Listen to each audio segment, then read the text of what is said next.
Hello, welcome to this reflection on the third Saturday of Easter. And I read from the Gospel for today, John chapter 6, verses 60 and following. This is what Jesus taught at Capernaum in the synagogue. After hearing it, many of his followers said, "This is intolerable language. How could anyone accept it?" Jesus was aware that his followers were complaining about it and said, "Does this disturb you? What if you should see the Son of Man ascend to where he was before? It is the Spirit that gives life. The flesh has nothing to offer. The words I have spoken to you are spirit and they are life. But there are some of you who do not believe." For Jesus knew from the outset who did not believe and who was to betray him.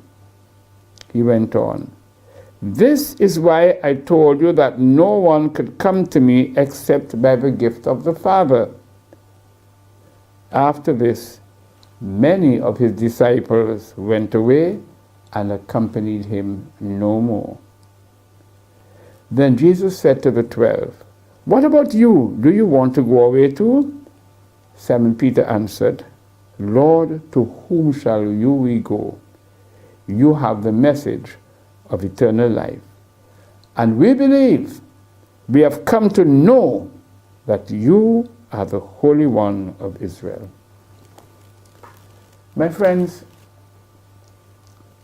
it's important that we listen and reflect carefully on what John tells us in this gospel. He tells us that after Jesus informed his listeners that he is the bread of life come down from heaven, he then challenges them. He challenges them to accept that message or reject it. And John tells us many of them rejected it because it was hard language. And then after they stopped walking with him, you know the next thing? He challenges the disciples directly. Those are his followers. And he said to them, "Tell me something. Do you want to go away too? Do you want to reject this message too?" And Simon Peter says to him, "To whom shall we go? We have placed all our hope in you." The challenge is ours today.